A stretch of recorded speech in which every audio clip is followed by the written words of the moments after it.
성경 말씀 예레미야 2장 7절 8절을 읽겠습니다. 다 함께 예레미야 강의 세 번째 시간입니다. 예레미야 2장 7절 8절 되겠습니다. 다 같이 시작. 내가 너희를 인도하여 기름진 땅에 들여 그 과실과 그 아름다운 것을 먹게 하였거늘 너희가 이리로 들어와서는 내 땅을 더럽히고 내 기업을 가증히 만들었으며 제사장들은 여호와께서 어디 계시냐 하지 아니하며 법 잡은 자들은 나를 알지 못하며 관리들도 나를 항거하며 선지자들은 바알의 이름으로 예언하고 부익한 것을 쫓았느니라. 아멘. 네, 오늘은 예레미야 강의 세 번째 시간이 되겠습니다. 우리가 예레미야 말씀 우리가 첫 번째, 두 번째 통해서 개괄적인 우리가 내용들을 좀 살펴봤어요. 예레미야는 20살의 약관의 나이에 선지자로 부름을 받아서 40년 동안을 하나님께 귀하게 쓰임받은 설교자죠. 특별히 우리 3장 13절 예레미야 3장 13절 그 다음에 22절 주제 구절이 될 만큼 아주 중요한 말씀이 여기에 나오고 있죠. 예레미야 3장 13절 그 앞부분만 한번 읽어봅니다. 앞부분만 시작. 너는 오직 내 죄를 자복하라. 한 번 더. 너는 오직 내 죄를 자복하라. 다음에 3장 22절 3장 22절 그 앞부분만 읽습니다. 배역한 자식들아 돌아오라. 내가 너희의 배역함을 고치리라. 한 번 더. 배역한 자식들아 돌아오라. 내가 너희의 배역함을 고치리라. 우리 한 번 더 4장 1절을 읽습니다. 여호와께서 가라사대 이스라엘아 내가 돌아오려거든 내게로. 여기까지 한 번 더. 여호와께서 가라사대 이스라엘아 내가 돌아오려거든 내게로 돌아오라. 반복되는 내용이 있죠. 뭐예요? 돌아오라 이거. 유턴하라. 회개하고 돌이키라 이거죠.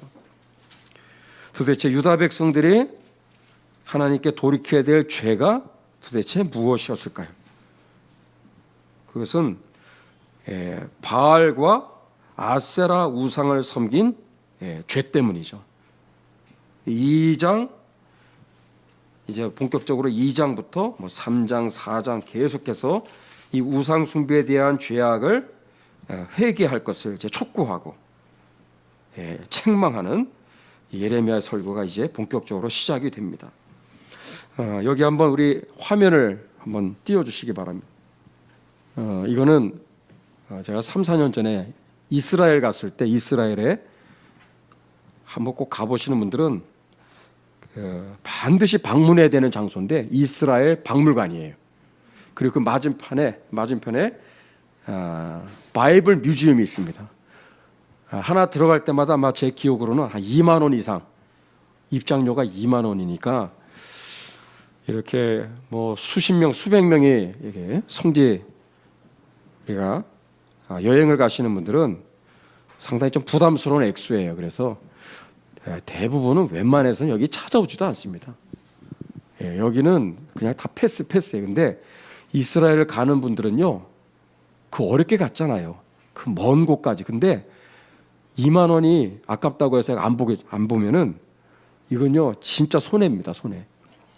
그래서 꼭 시간을 내서 꼭 봐야 되는 곳이 이스라엘 박물관과 바이블 뮤지엄이에요. 그거 투자할 만한 가치가 있어요. 저는 구석구석 들어갈 때부터 나올 때까지 다 찍었어요. 사진을. 그냥 다리가 후들후들할 정도로 어마무시한 그러한 전시물들이 거기에 쫙 전시되어 있어요. 막 온몸에 땀이 날 정도로 그렇게 돌아다니면서 찍지 않으면 그거 불가능합니다.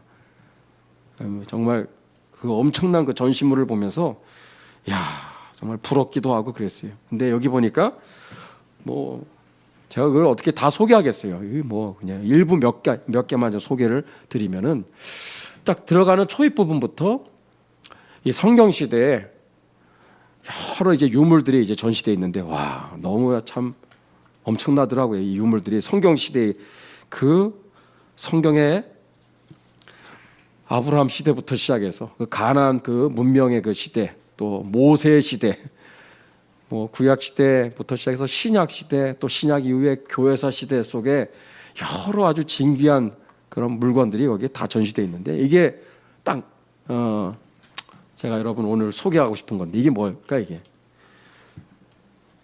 이게 19세기 주전 19세기니까 거의 뭐 아브람, 이삭, 야곱 뭐 그 시대 그 성경의 시대에 있었던 바로 우상입니다. 우상. 다 이게 우상들입니다. 이게 다. 이 휴대용으로 가지고 다닐 수도 있고 집에다가 전시도 할 수 있는 뭐 요 정도 사이즈, 사람 손바닥만한 그 정도 사이즈인데 다 용도가 다 달라요. 이게. 이게 다 의미가 있는 거예요. 하나하나가. 다음 한번 넘겨주세요. 이것도 이제 진짜 이거 15세기형이니까 이제 모세 시대, 출애굽의 시대 때 그때 가나안에서 출토된 가나안에 있었던 그 물건이 다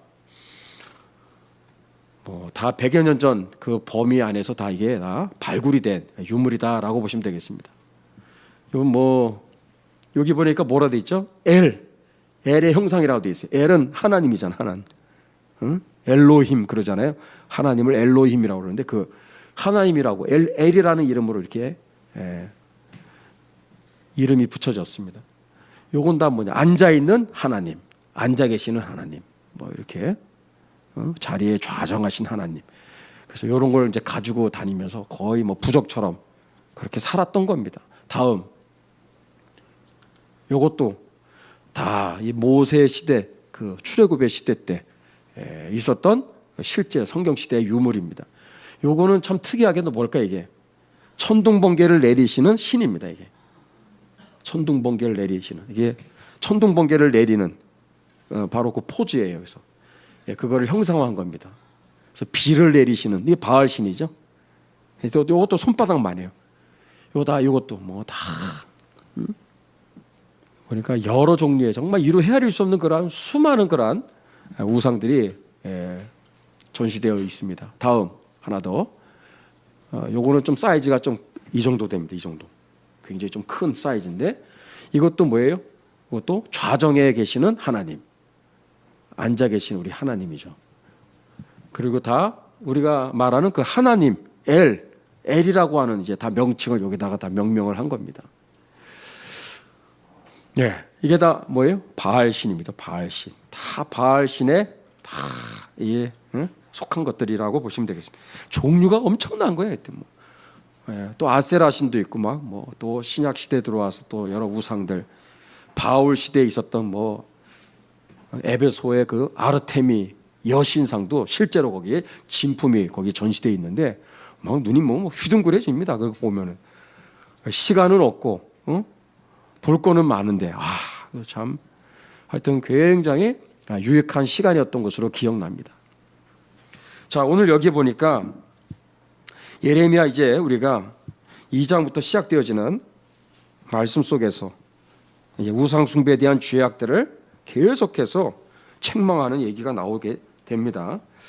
여기 보니까 자, 우선 우리 1절, 2절을 한번 읽어보겠습니다. 이거 뭐 꺼도 되겠습니다. 이제 예레미야 2장 1절, 2절을 같이 읽습니다. 여러분의 성경책으로 시작. 여호와의 말씀이 내게 임하니라. 이르시되 가서 예루살렘 거민의 귀에 외쳐 말할지니라. 여호와께서 이같이 말씀하시기를 내 소년 때의 우위와 내 결혼 때의 사랑 곧 씨 뿌리지 못하는 땅 광야에서 어떻게 나를 쫓았음을 내가 너를 위하여 기억하노라. 이게 무슨 말일까요? 옛날 옛적 참 먹고 살기 힘들었었던 그 우리로 말하면 뭐예요? 보릿고개 시절, 또 6.25 동란, 참 아무것도 먹을 것이 없었던 정말 배고팠던 그 시절. 그 시절에 너희들의 신앙은 좋았다 이거죠. 너희들의 신앙은 참 좋았다. 그 광야같이 그 씨를 뿌리지 못하는 그 땅, 척박한 그러한 환경에서 너희들의 신앙은 어땠는가? 내 젊었을 때, 여기 소년이라고 돼 있지만 너희 젊었을 때 그 어려웠던 시절에 나를 향한 우위는 이제 devotion, 영어로 헌신입니다. 헌신의 생활. 그 다음에 내 결혼 때의 사랑이라고 돼 있는데 이 결혼은 정확히 말하면 신부예요. 영어로 bride죠. 영어의 bride, 신부, bride groom 뭐예요? 신랑이죠.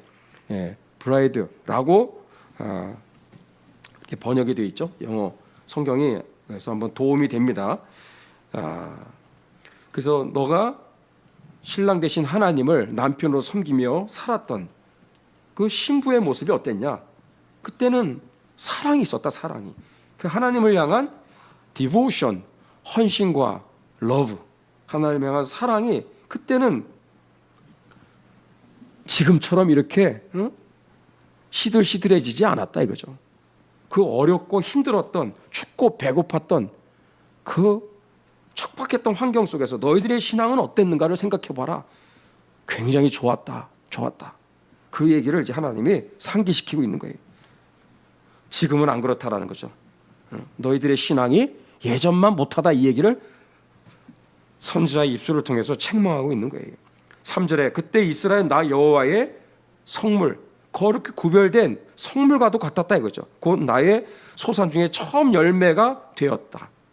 처음 열매는 이것은 아주 지극히 귀한 것을 상징하는 대명사입니다. 너는 내 손에 인장반지와 같이 그 하나님이 아주 보배와 같이 생각했었던 그 존재가 이스라엘 백성들이었어요. 그래서 그를 삼키는 자는 다 벌을 받아 재앙을 만났으리라. 그만큼 내가 너희들을 끔찍이 아끼고 사랑했다 이거죠. 그런데 지금은 어떠냐 이거죠. 4절부터 분위기가 바뀝니다. 내 말을 들으라 이거죠. 5절 나 여호와가 이같이 말하노라 너희 열조가 내게서 무슨 불의함을 보았건대 나를 멀리하고 허탄한 것을 따라 헛되이 행하였느냐. 너희 믿음의 선진들이 어쩌다가 내가 도대체 나 여호와 하나님 안에 무슨 뭐가 잘못됐다고, 뭐가 삐져가지고, 뭐가 너희들이 마음이 꼬여가지고, 왜 하나님에 대해서 너희들이 뭘 잘못 알고 이렇게 나를 멀리하고 허탄한 것을 따라 이렇게 지금 살아가고 있는 상황이 되었느냐 이 얘기예요. 6절,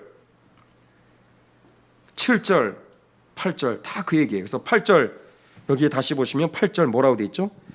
제사장들의 여호와께서 어디 계시냐 하지 아니하며 법 잡은 자들은 나를 알지 못하며 관리들도 나를 항구하며 특히 여기 주목해야 될 게 뭐래요?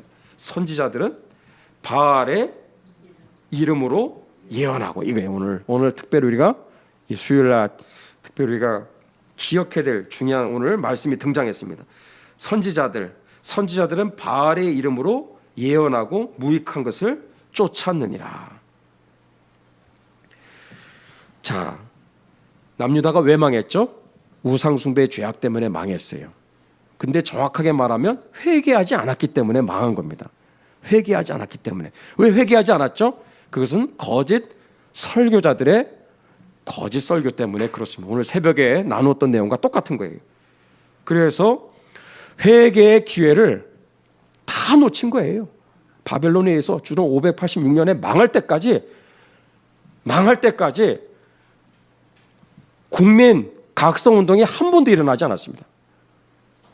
대각성운동이 사실은 일어나야 되는 건데 그러면 나라가 다시 기사회생할 수 있는데 요시야 왕 때 잠깐 한번 사실 일어난 것도 그것도 완전한 그런 회복이 일어난 결과가 찾아온 게 아니라 사실은 부분적인 그냥 현상으로 그냥 끝나버리고 계속 그 각성운동이 지속되어지고 정말 오랫동안 관행처럼 여겨져 왔었던 우상숭배의 그 뿌리를 완전히 뽑아버렸어야 되는데 그거를 뽑지를 못하고 그냥 부분적으로만 영적 각성운동이 일어나다가 그냥 끝나버립니다. 계속해서 이 회개와 각성운동이 일어났었으면 나라는 망하지 않는 거예요. 근데 왜 이렇게 해서 망하게 되었는가?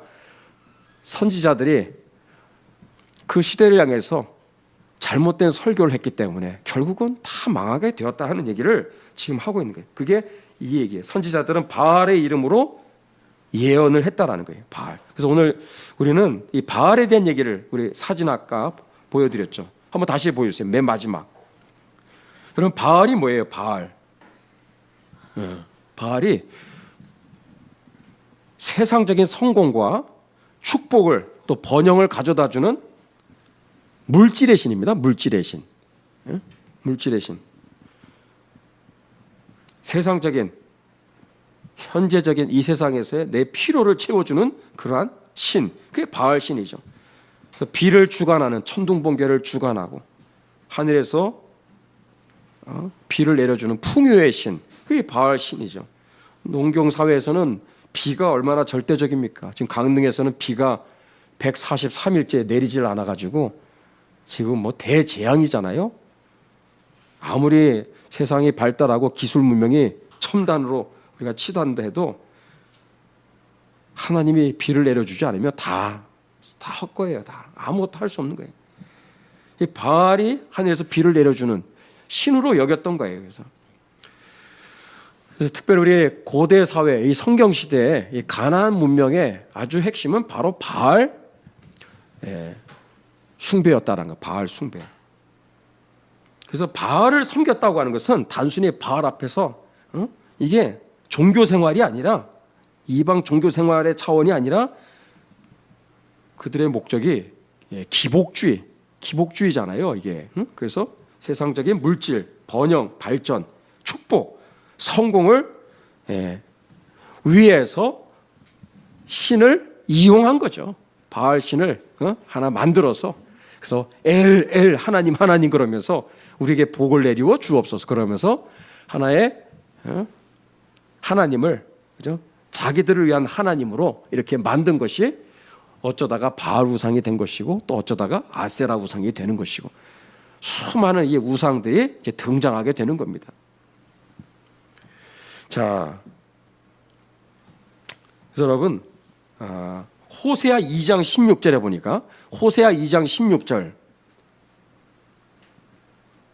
제가 읽어볼게요. 여호와께서 이르시되 그날에 내가 나를 내 남편이라 일컫고 다시는 내 바알이라 일컫지 아니하리라.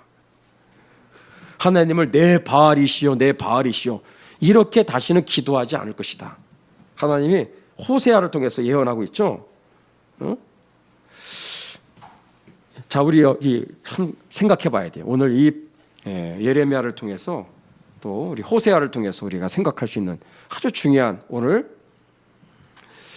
이 바알 신에 대한 그 아주 그 핵심의 그 뿌리를 우리가 한번 파헤쳐 봤으면 좋겠어요. 이들이 정말 바알을 존경해서 바알을 정말 예배하기 위해서 바알을 높이기 위해서 정말 바알 앞에 머리를 쪼아리고 바알 앞에서 이렇게 그들이 바알 숭배를 한 것이 아니라 결국은 누구를 위해서 한 거예요? 결국은 내가 잘 되기 위해서, 내가 복을 받기 위해서 신을 이제 끌어들이는 거예요. 바알 우상이라고 하는 하나의 신을 하나 만들어 놓고 그래서 나에게 복을 달라고. 그래서 내 바알이요, 내 바알이요. 이렇게까지 하나님 앞에까지도 하나님을 하나님으로 이렇게 우리가 높인 것이 아니라 하나님을 내 바알이라고까지 얘기를 했다고 하는 거. 이게 이스라엘 백성들의 치명적인 이건 죄악이었거든요. 그러니까 우리가 하나님이라고 말을 한다고 해서 하나님이라고 우리가 설교를 한다고 해서 기도할 때 하나님이라고 우리가 고백한다고 해서 정말 그분이 천지 만물을 창조하시고 우리를 구원하시고 그리고 온 세상 열방의 통치자가 되시고 주권자가 되시는 정말 그 삼일째 하나님이 아니라 내가 만든 하나님이 아닌지를 따져봐야 되는 거예요. 응? 의외로 신앙생활, 교회생활, 예배생활을 하는데 그분들이 고백하는 하나님이 정말 성경에서 말하는 높고 위대하신 천지 만물을 주관하시고 다스리시고 통치하시고 인생의 생사복을 주관하시고 오늘 대한민국을 통치하시고 다스리시고 저 북한의 2600만의 그 동포들을 북녘 구원의 그 애절한 마음을 가지고 그들을 구원하기를 원하시는 하나님, 온 세계 열방 땅끝까지 복음을 전하기를 원하시고 영혼들을 구원하기 원하시는 하나님이 아니라 내가 만든 하나님, 내가 만든 하나님, 내가 원하는 하나님을 우리가 하나님이라고 고백하고 있지 않은가 따져봐야 되는 거예요. 응? 바알은 도대체 뭘까? 내가 만든 하나님입니다. 바알은 내가 만든 하나님이에요. 자, 그래서 여러분, 바알이라고 하는 이름은 오늘날로 말하면 성공입니다. 성공. 한자로 말하면 이룰 성자. 우리 다 좋아하잖아요. 이룰 성자. 이룰 성자가 들어간 이름들, 그 귀한 거거든요. 참 좋은 거거든요. 뭔가를 이룬다고 하는 거. 근데 그것이 우리의 인생의 궁극적인 목적이 될 때 문제가 되는 거예요. 자, 성경을 한번 우리 역대상 8장을 한번 찾아보세요. 역대상 웬만해서는 잘 안 읽혀지는 성경인데 한번 우리 역대상 8장을 한번 자 한번 보십시오. 이 성경 시대에 자녀들의 이름을 지을 때 여러분 바알이라는 이름이 많이 등장하는 거 아세요? 우리로 말하면 성자, 이룰 성자를 자녀들에게 그죠? 명명하는 것과 똑같은 거예요. 역대상 8장 11절 이게 수많은 그 계보가 여기 나오지 않습니까? 족보가 자녀들의 이름이 이렇게 쭉쭉 나오는데 의외로 바알이라는 그 이름의 그 단어들이 굉장히 많이 등장합니다. 8장 11절 이름이 보세요. 이름이 엘바알이 나오죠. 엘바알. 이 베냐민의 계보의 후손들의 이름들 중에 엘바알이세요. 하나님은 바알이십니다. 이런 뜻입니다. 하나님은 바알이십니다. 하나님 잘 믿고 너 성공해라 이거죠. 너 큰 인물이 되라. 돈 많이 벌어라. 그 얘기거든요. 아버지가 그러한 자녀들에게 그러한 소망을 가지고 이름을 그렇게 지은 거예요. 30절 아예 30절에 보면 이름이 뭐예요? 자녀 이름이 아들 이름이 바알이야. 야 너는 바알이야. 아예 너는 바알이라는 이름을 짓자. 그래서 바알 그렇게 이름을 지은 것을 볼 수 있어요. 33절 에스바알 34절 뭐가 나오죠? 무리바알. 바알의 이름도 이렇게 종류가 많습니다. 9장 36절 아예 이름을 바알. 아주 인기 있는 이름이 뭐예요? 바알이었어요. 이게 잘못됐다는 게 아니라 이게 보편적인 당시의 시대 정신이었다 이거죠. 아마 길 가다가 바알 그러면 쳐다보는 사람들이 아마 많았을 겁니다. 한두 명이 아니에요. 우리가. 9장 39절 그 다음에 9장 40절 계속 나오죠. 여기도 무리바알 또 나오고. 예. 하여튼 이 정도만 봐도 뭐 충분합니다. 다시 반복합니다. 뭐가 바알 숭배일까? 하나님을 하나님으로 믿고 예배하고 높여드리고 영광을 하나님께 올려드리고 그 하나님의 그 말씀을 따라서 신앙과 생활의 유일한 규범으로 삼는 확실하게 갑과 을의 관계가 분명하잖아요. 우리는 그게 개혁교회인 줄로 믿습니다. 개혁교회는 하나님을 이용하는 절대 용납할 수 없습니다. 절대 용납할 수 없어요. 하나님의 말씀이 절대 기준이에요. 완전히 이거는 절대로 양보할 수가 없는 그 하나님의 말씀 앞에 우리가 그 기준에 우리가 헤쳐 모여서 늘 하나님의 그 말씀에 따라서 생각하고 또 선택하고 또 판단하고 결정하고 회의도 하고 어떤 대화를 나누고 교제도 하고 어떤 일을 또 행사도 그냥 아무렇게 하는 게 아니라 하나님의 말씀이 모든 판단의 기준이 될 때 개혁교회가 되는 겁니다. 그게.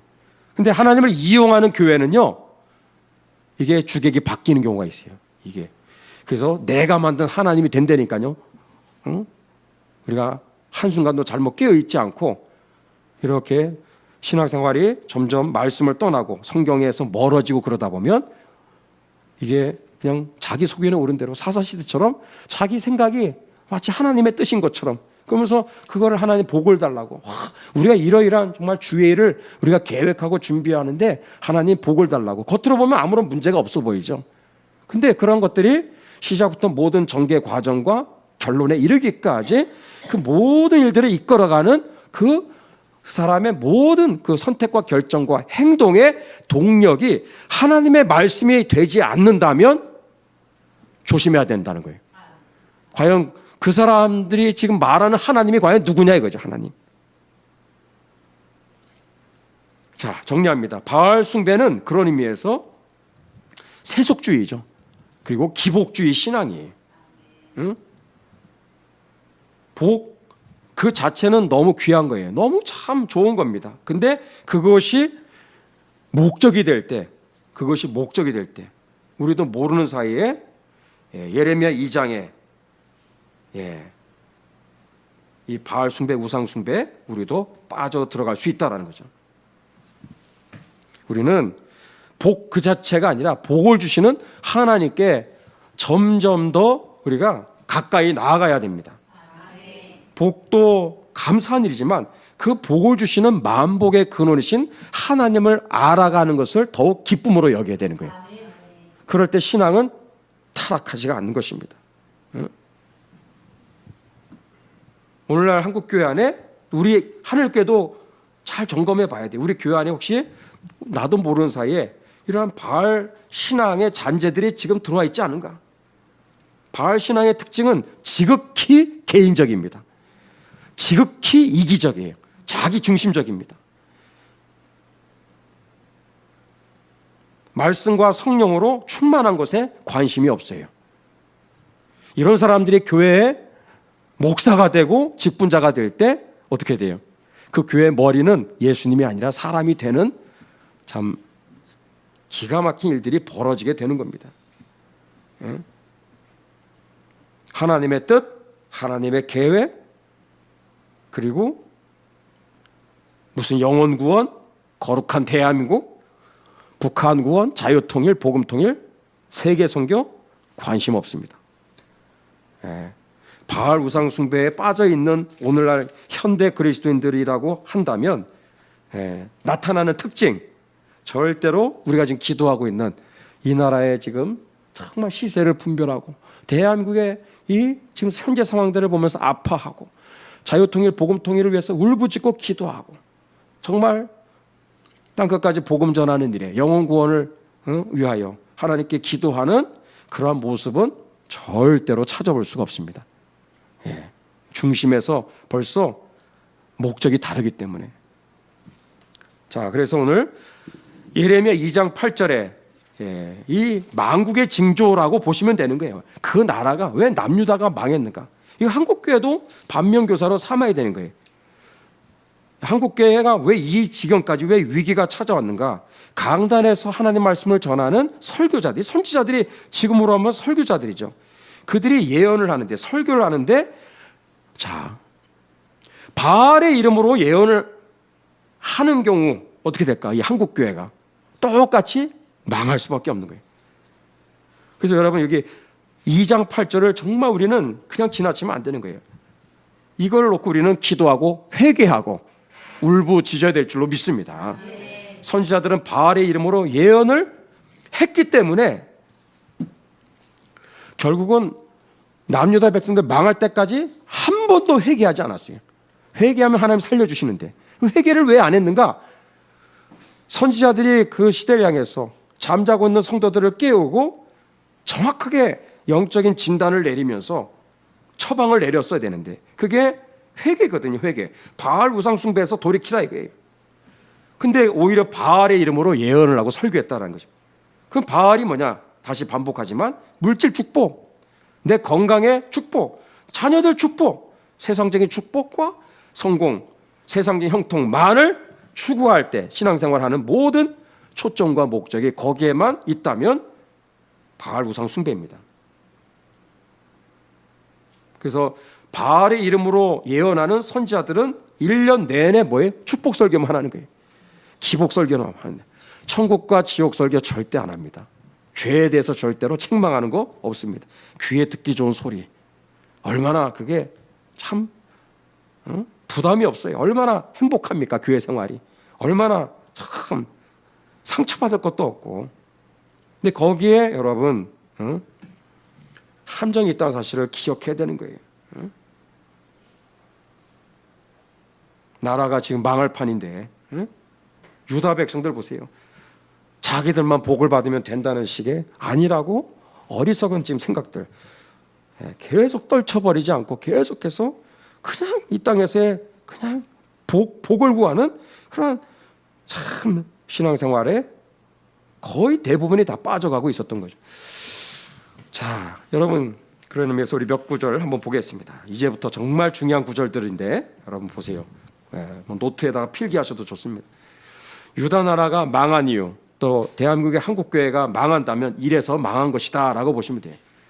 예레미야 5장 30절 31절 예레미야 5장 30절 31절 제가 30절을 먼저 읽고 같이 31절 읽습니다. 이 땅에 기괴하고 놀라운 일이 있도다.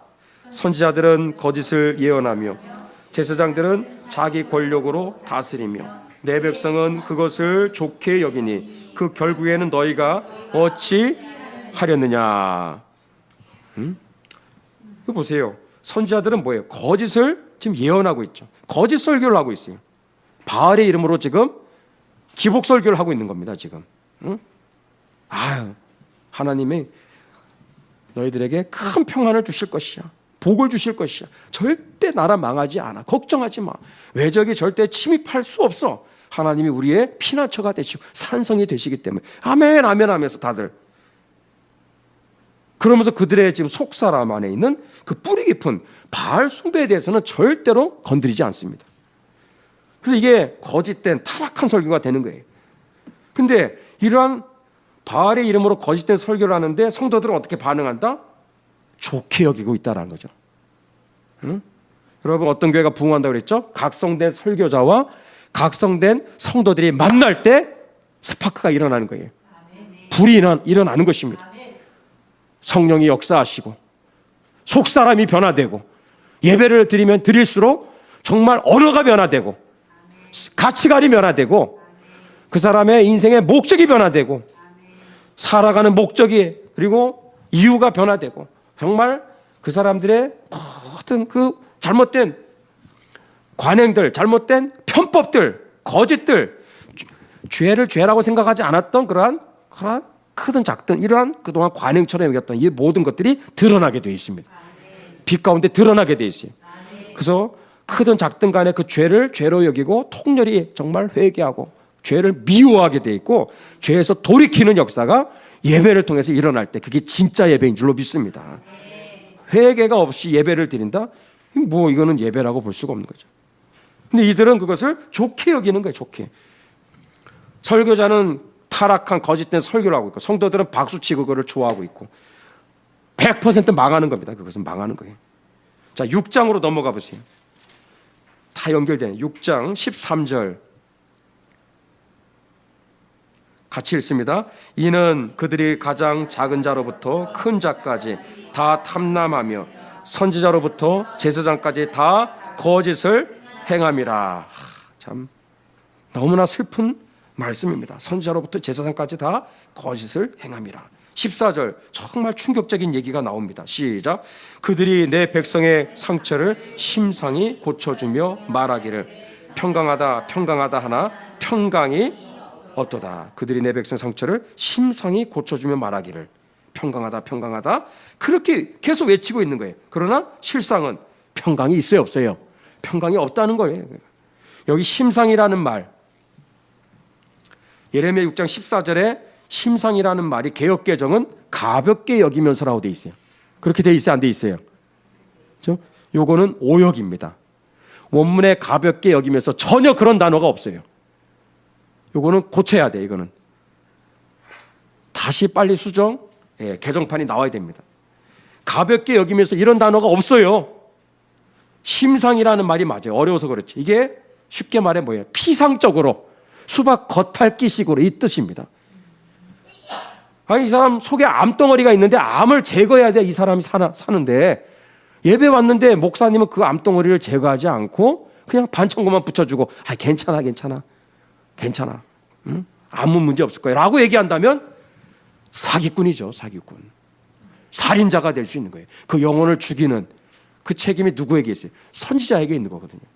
그렇게 위험한 자리가 설교의 이 시간입니다. 설교자의 그 위치가 그렇게 위험하고 하나님 앞에 책망받을 수 있는 그러한 두렵고 떨리는 자리예요. 이것 때문에 남유다가 망하게 된 것입니다. 이게요 계속 나오고 있어요. 8장 하나 더 볼까요? 8장 예레미야 8장 10절 11절 10절도 아까 선지자로부터 제사장까지 다 거짓을 행함이라 이렇게 얘기하고 11절 8장 11절도 읽습니다. 그들이 딸 내 백성의 상처를 심상히 고쳐주며 말하기를 평강하다 하나 평강이 없도다. 똑같은 구절이 나오죠. 응? 14장을 한번 다시 넘어가고 한 번 더. 예레미야 14장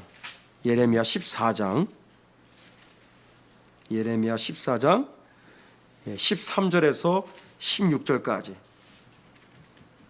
예레미야 14장 13절에서 16절까지 보게 되면 여러분 먼저 13절을 보면 어떻게 시작하죠? 예레미야가 하나님께 지금 이렇게 기도하고 있는 거예요. 슬프도소이다. 왜 예레미야가 지금 슬픔에 빠져 있죠?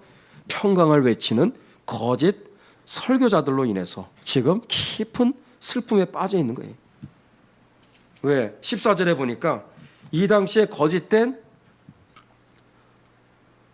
이 선지자들의 이 설교가 어떻게 지금 진행이 되고 있었는가 이렇게 잘 요약해 주고 있어요. 14절에 보니까 여호와께서 내게 이르시되 선지자들이 내 이름으로 거짓 예언을 하도다. 나는 그들을 보내지 아니하였고 그들에게 명하거나 이르지 아니하였거든요. 하나님 보내지 않았어요. 말씀하지 않았거든요.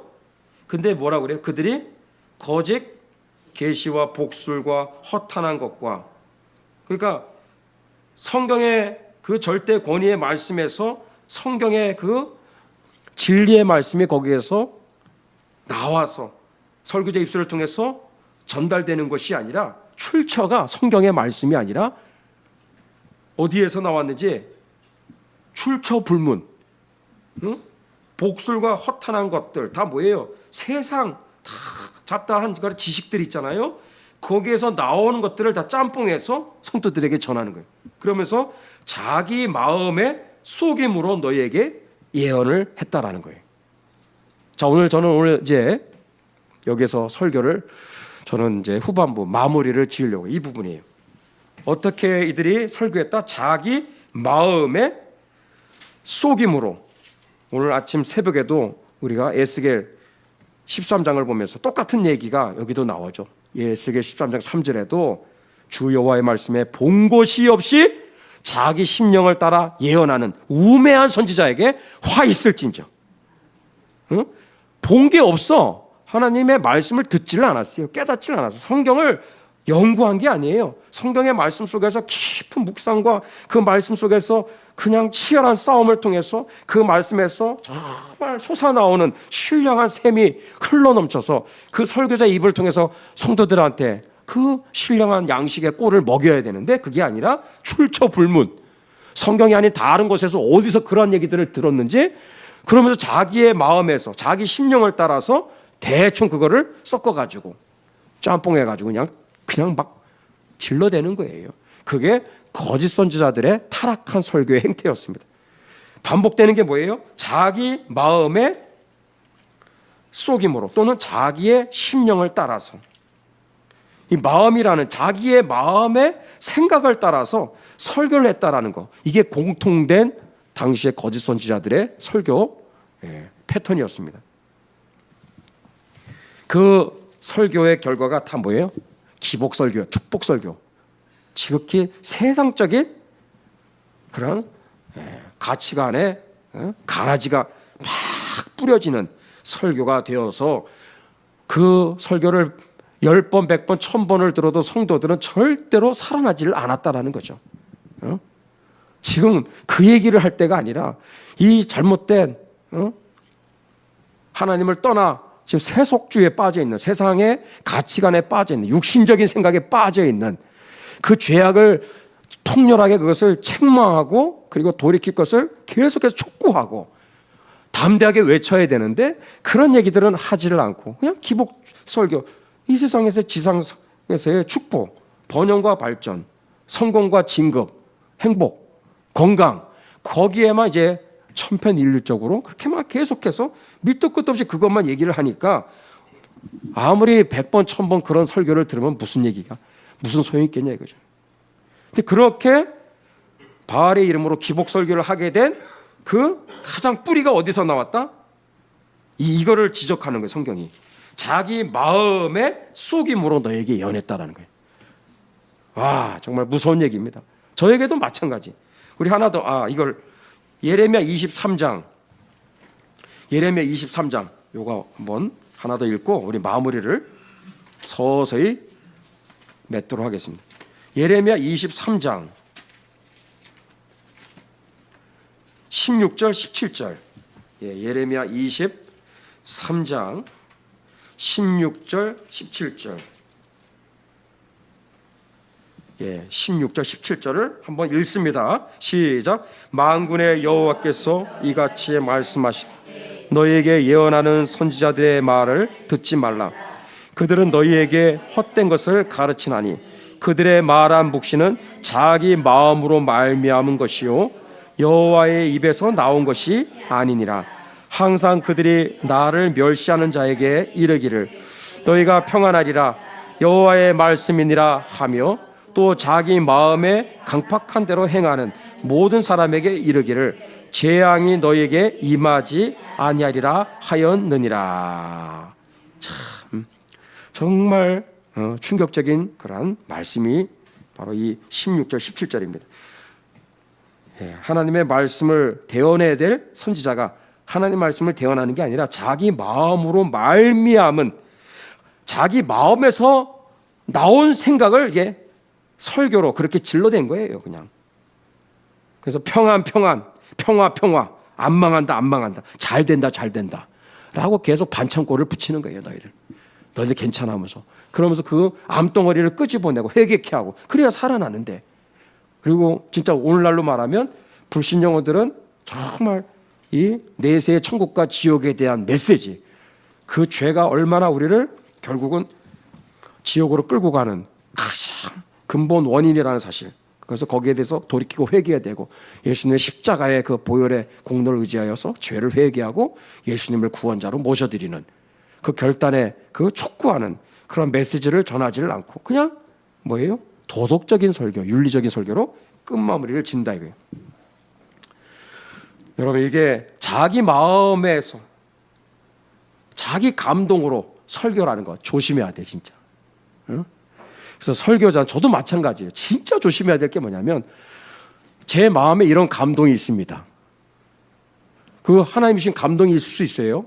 근데 아닐 수도 있다라는 거죠. 그 출처가 과연, 그러면 그 근거가 뭐냐?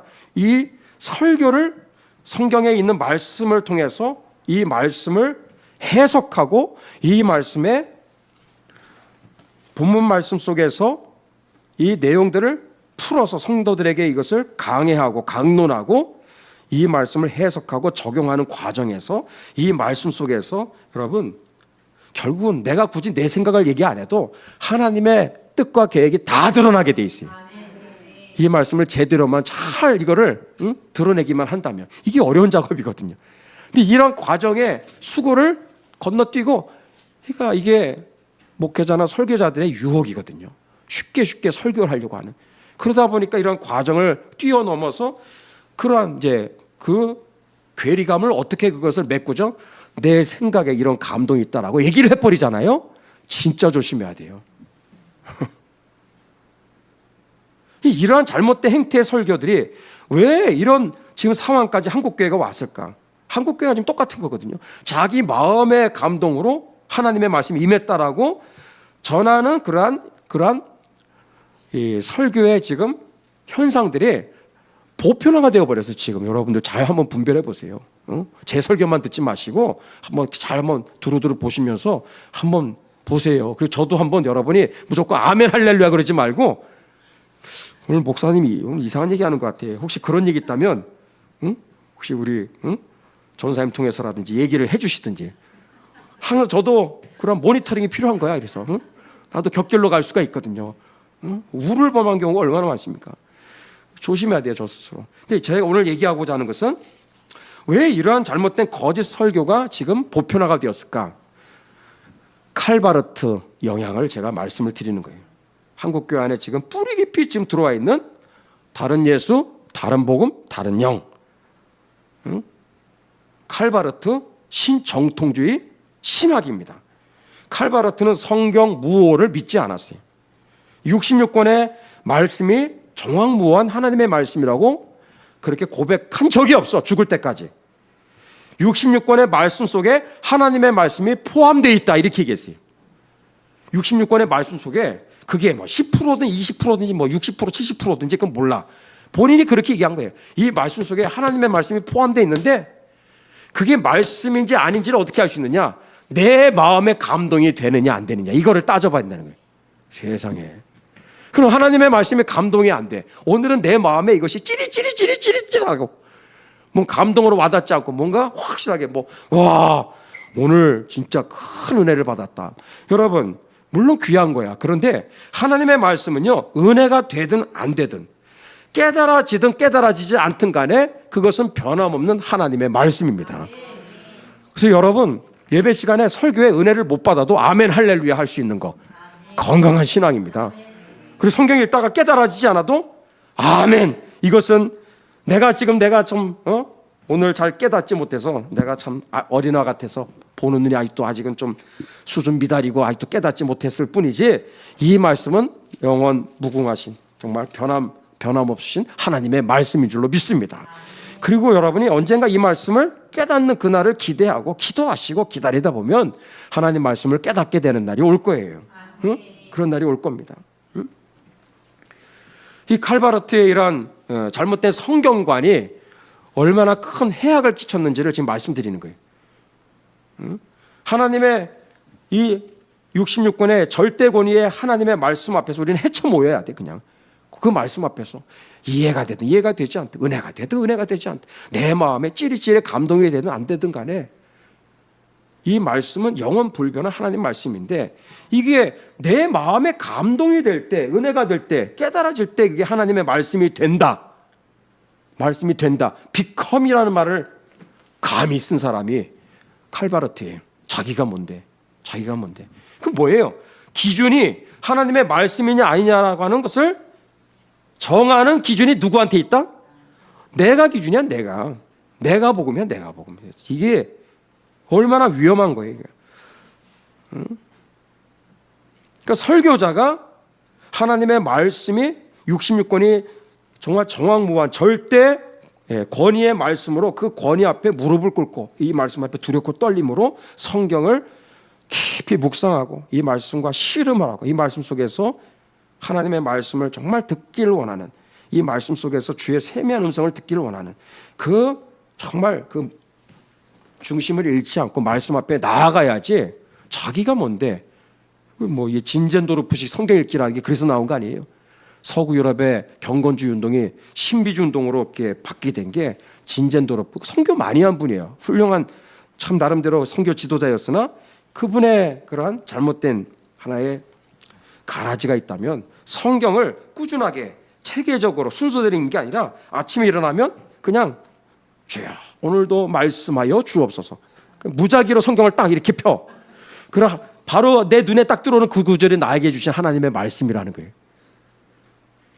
그게 진젠도르프식 성경 읽기예요. 그래서 오늘날 딱 봤더니 유다가 가서 목매어 죽으니라. 에이구, 이게 오늘 주시는 말씀이 아닌게벼 하고 다시 딱 주여 오늘 정말 나에게 말씀하여 주옵소서. 성경을 폈더니 내 할 일을 속히 하라. 그러면서 그런 식으로 완전히 그냥 귀에 걸면 귀걸이, 코에 걸면 코걸이 아니에요. 이게 뭐야? 다 자기가 기준이야. 설교자가 성경 말씀에 그 권위를 정하는 기준이 되면 어떻게 되겠어요? 이렇게 되는 거예요. 이 남유다의 거짓 선지자들처럼 자기 마음의 감동을 기준으로 삼아서 하나님의 말씀을 전하게 되면 결국은 어떻게 현상이 벌어지게 되느냐? 성경의 말씀과는 상관없는 좌우로 치우치는 그러한 현상이 벌어지게 됩니다. 그 대표적인 그 오늘 한국 교회에 일어나는 참 너무나 안타까운 현상이 뭐냐면 목회자들이 강단에서 설교를 할 때 이 잘못된 정교 분리의 사상에 사로잡혀 있다라는 거예요. 잘못된 정교 분리의 사상에. 이건 뭐냐? 성경관 자체가 너무나 지금 잘못됐다라는 거예요. 절대 권위의 하나님의 말씀 앞에서 우리는 다 깜빡 죽어야 돼. 그 말씀 앞에서 가라 그러면 가야 되고 서라 그러면 서고 기다려야 되고 그게 하나님의 말씀의 권위인데 내가 기준이 되다 보니까 특히나 교회와 국가와의 관계에 있어서 목회자들과 설교자들의 생각을 지배하는 오늘날 이 가라지 같은 게 들어와 버렸어요. 그게 뭐냐? 잘못된 정교분리 사고입니다. 여러분 성경에서 말하는 교회와 국가의 관계는 명확해요. 세상에는 두 왕이 있고 두 왕국이 있습니다. 앤드류 멜빌 장로교회 아버지께서 정확하게 그거를 확고하게 분명하게 말씀하셨죠. 세상에는 두 통치자가 있어요. 세상의 지상 왕국에 통치자가 있죠. 대통령이 있죠. 그리고 교회에는 누가 있어요? 예수 그리스도가 교회의 머리가 되시는 거예요. 교회의 통치자가 되십니다. 세상에 두 왕국이 있어요. 세상 정부가 있고 또 교회라고 하는 영적 정부가 있는 거예요. 영적 정부. 이게 명확하게 구분이 됩니다. 그럼 두 관계는 어떻게 돼야 되느냐 할 때 우리는 특히 다니엘서만 제대로 봐도 명확해집니다. 다니엘 한번 여러분 3장을 한번 펴보세요. 그러면서 한번 오늘 마무리를 서서히 짓도록 하겠는데 여러분 성경에서 말하는 교회와 국가와의 관계 성경적인 정교분리 사상이 뭐냐? 세상의 통치자들은 절대로 교회의 예배생활, 신앙생활, 교회 생활에 대해서 절대로 간섭해서는 안 된다.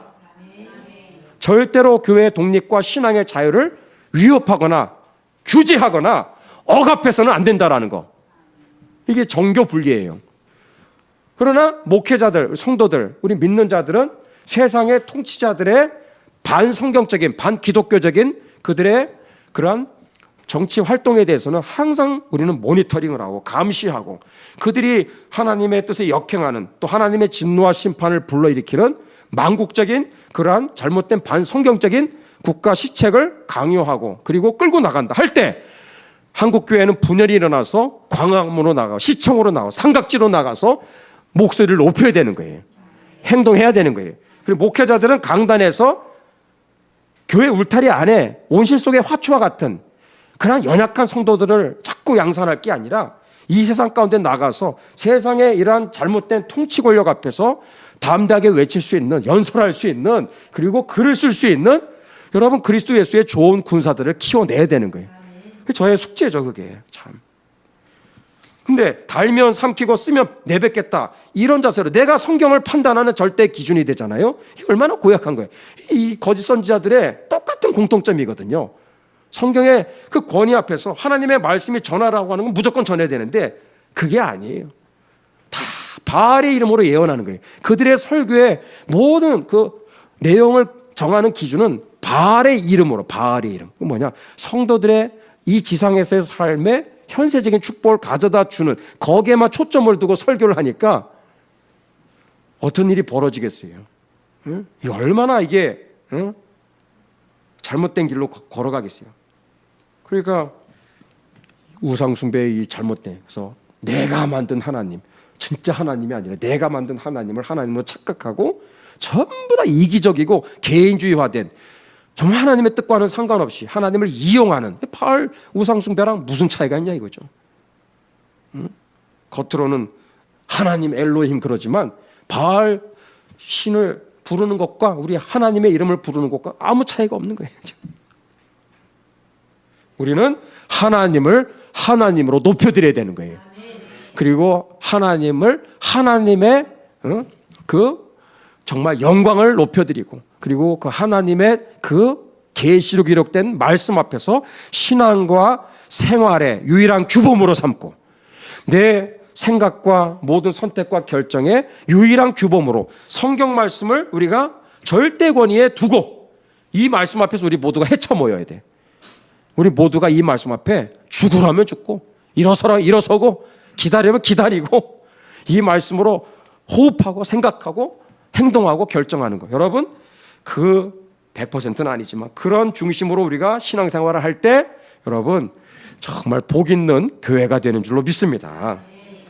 자, 그래서 우리는 오늘 시간에 기도의 제목을 우리가 붙잡고 기도했으면 좋겠습니다. 여기에 서 있는 저자신부터가 그런 의미에서 상당히 하나님 앞에 더 기도해야 되는 참 막중한 또 책임이 있습니다. 오늘 예레미야 말씀 이제 앞으로 우리가 좀 속도를 내서 계속해서 우리가 말씀을 보겠는데 우리 이렇게 기도했으면 좋겠습니다. 우리 지금 손현보 목사님께서 이제 구속되셨어요. 있을 수 없는 일이 벌어졌습니다. 지금 이제 한국 교회가 어떻게 지금 반응하느냐 지금 예의주시하고 있는데 참 저는 스코틀랜드에 다녀왔잖아요. 스코틀랜드 다녀와서 생각해 보니까 생각할수록 와 우리가 엄청난 걸 보고 온 거예요. 이것을 위해서 저는 몰랐는데 그냥 어쩌다가 그냥 책을 읽고 한 4, 5년 정도 제가 준비했다고 생각을 그렇게 했는데 그게 아니에요. 왜 이 시점에서 왜 우리가 이렇게 스코틀랜드를 그것도 다른 어떤 팀들도 해보지 않은 이렇게 언약도 탐방을 이렇게 정말 많은 대가를 치르면서 다녀왔을까 생각할수록 정말 많은 정말 생각을 하게 됩니다. 그리고 요즘 기도하는 것은 우리 목사님들 이제 붙잡고 얘기하면은 언약도 아세요? 그러면 언약도 아는 사람은 거의 없어요. 언약도 역사에 대해서 다 오리무중입니다. 이 뭐예요? 그래. 청교도는 들어봤지만 스코틀랜드 역사, 교회사, 언약도 역사 전혀 모릅니다. 여러분 뿌리를 잃어버린 거예요 우리가 지금. 그래서 저는 좀 이제는 좀 잊어버리고 좀 이제 좀 살아야 되겠다 이런 생각을 했다가 요즘 다시 기도하는 것은 하나님 우리 한국 교회가 잃어버린 이 뿌리 이것만 다시 살려놓으면 우리 언약도들이 어떻게 신앙생활했는지만 제대로 이거를 드러내고 교육하고 이거를 제대로만 알릴 수만 있다면 여러분 한국 교회 살아납니다. 살아날 수가 있어요. 우리는 진짜 엄청난 걸 보고 온 거거든요. 그 언약도들이 바로 교회와 국가와의 관계에 있어서 어떻게 신앙생활을 해야 되는지를 아주 잘 보여주는 대표적인 분들이에요. 다니엘의 그 말씀을 얼마나 그분들이 묵상했겠어요. 다니엘의 금신상 앞에 절하라 느부갓네살 왕이 그랬으니까 사드락과 메삭과 아벳느고가 뭐래요? 그리 아니하실지라도 우리 절 안 합니다. 이 왕이 신앙생활에 있어서 왕의 권한을 뛰어넘는 월권 행위를 한 거예요. 자기가 뭔데 믿는 하나님의 백성들을 향해서 금상 세워놓고 거기에다 절하라고 이것부터가 하나님이 세우신 그 왕으로서의 잘못된 직무 그것은요 월권 행위입니다. 그것은 거기에 대해서 반기를 들고 저항운동했던 분들이 누구예요? 사드락, 메삭, 아벳느고. 6장에 또 누가 나와요? 세상에 그 다리오 왕이 정말 반성경적인 법안을 신하들의 꼬드김에 쏟아가지고 30일 동안 이제부터 30일 동안 다른 신의 이름을 부르며 기도하는 자는 사자굴에 넣어서 다 처형이라고. 세상에 그런 법령을 만들어 버렸어요. 누구를 겨냥한 거예요? 다니엘을 죽이기 위해서. 근데 다니엘은 거기에 대해서 순응합니까? 저항운동을 하잖아요. 저항운동을. 오히려 창문 열어놓고 하루에 3번씩 했던 대로 늘 기도했던 다니엘. 와, 여러분 진짜 성경의 말씀을 믿고 순종하는 자들은 저항을 하게 되어 있습니다. 저항을 하게 되어 있어요. 이 국가 권력의 지금 이런 행태에 대해서. 그래서 우리는 이 언약도의 역사를 참 지금 오늘에 되살려 다시 교육하고 가르치고 다시 공부하고 배우는 그런 운동들이 우리 목회자들 안에서부터 일어나야 되지 않을까. 신학교 안에서 일어나야 되지 않을까. 그래서 여러분들 중요한 기도 제목을 나누는 겁니다. 우리 대한민국의 한국교회가 어쩌다가 이 지경까지 왔을까? 왜 이렇게 벙어리들이 되었을까? 뿌리를 잃어버린 거예요. 다 바알의 이름으로 예언하고 그 설교만 듣다 보니까 정말 다 신앙생활이 뭐예요? 우리도 모르는 사이에 지금 너무나 멀리 지금 곁길로 가버린 거예요. 우리 옛적 선한 길로 다시 돌아가야 될 줄로 믿습니다. 그래서 오늘 함께 기도하는 것은 교회와 국가와의 관계에 있어서 이 잘못된 정교 분리가 한국 교회를 지금 지배하고 있습니다. 이게 다 왜 잘못됐냐? 성경 무외 신앙에서 이미 떠났기 때문에 그래요. 성경만 제대로 알았다고 하면, 성경을 정말 절대 권위의 말씀으로 정말 믿고 고백한다면 이럴 수가 없는 거예요. 이럴 수가 없는 거예요. 다 자기식대로 성경을 해석하는 거예요. 다 코에 건물 코골이 칼바르트식의 자기가 기준이 돼서 자기 마음에 감동이 되는 말씀만 취사 선택하는 거예요. 이런 식의 설교를 하고 설교를 듣게 되면 어떤 일이 벌어지느냐, 우리는 지금 보고 있는 거예요. 지금 단순히 지금 손윤모 목사님 한 분의 문제가 아니라 한국교회 깊이 지금 뿌리 내리고 있는 이 잘못된 이 성경 무호의 신앙에서 떠나 있는 지극히 세속화된 현대판 바알식 이 신앙, 이 바알 우상 숭배의 이 생각과 가치관, 이 사고가 뿌리 깊이 우리 안에 들어와 있는데, 주여 이것이 끊어지게 도와주시옵소서. 그래서 내 중심의 신앙생활하지 않게 하여 주시고, 하나님 말씀 앞에 우리가 모두가 헤쳐 모이게 하여 주시고, 다시 재편이 되게 하여 주시고, 영적인 질서가 재편되게 해주시고, 그리고 이 말씀 앞에서 우리들 다시 신앙생활 처음부터 다시 리셋을 하는 정말 그러한 영적 각성 운동이 일어나게 하여 주시옵소서. 저를 위해서도 기도해 주시길 바랍니다. 너무 부족하기 때문에 이 말씀을 전해야 되는데 이렇게 얘기하는 저 자신부터가 두렵고 떨린 거예요. 하나님의 말씀에 정말 성언 운반 일념, 하나님의 말씀을 훼손하지 않냐고, 가라지를 뿌리지 않냐고, 세상 정말 잡다한 이상한 지식과 철학으로 섞어서 성도들한테 독국물을 먹이는 거짓 설교자 말고 하나님의 말씀을 순전하게 드러내고 이 말씀에 신령한 그 우물에서 그 깊은 샘에서 말씀을 끌어내서 성도들에게 먹일 수 있는 설교의 은혜를 주시옵소서. 그리고 우리 영적인 각성된 설교자와 함께 각성된 우리 성도들이 함께 만나서 항상 예배를 드릴 때마다 하나님의 말씀이 왕성하게 하여 주시고 말씀이 흥황하게 하여 주셔서 말씀이 정말 부흥케 되어지는 우리 하늘교회가 되게 해 주시옵소서. 또 우리 한국교회 안에 성경으로 돌아가게 해 주시옵소서. 성경 무의 신앙으로 돌아가게 하여 주시옵소서. 성경의 진리 앞에서 하나님의 말씀에서 어긋난 가라지 같은 것들이 교회 안에 너무 많이 들어와 있는데, 잘못된 이 교회와 국가와의 관계, 특히 이러한 이 잘못된 정교 분리의 이 가라지들이 뽑혀지게 하여 주시옵소서. 우리 기도해야 될 때가 이때고, 그래야 하여 사드락 메사 아벳느고처럼 우리 다니엘처럼 한국교회가 분열이 일어나서 함께 같이 저항하게 하여 주시옵소서. 6만 5천여 교회여 일어날지어다. 함께 일어날지어다. 행동하고 저항할지어다. 목소리를 높이며 싸울지어다. 그러한 교회로 일어나게 하여 주시옵소서. 우리 두 손 한번 들어보겠습니다. 또 여기 계신 분들, 또 실시간으로 또 영상으로 참여하는 분들도 같이 기도해 주시기를 바랍니다. 또 이 수요 금요 예레미야 강해를 위해서 기도해 주시고, 우리 기관을 위해서 기도해 주시고, 우리 성도님들 연약한 환우들을 위해서 기도해 주시고, 또 북한 방송 사역을 위해서 기도해 주시기를 바랍니다. 우리 손현모 목사님 또 이러한 구속 교회를 향한 이러한 국가 권력의 이러한 무지막지한 행태에 대해서 하나님의 준엄한 심판이 있게 도와주시옵소서. 이 일을 계기로 하여 한국교회가 깨어나게 도와주시옵소서. 우리 주여 삼창하시면서 합심하여 기도 끊지 마시고 함께 하나님께 기도하도록 하겠습니다. 기도하시겠습니다.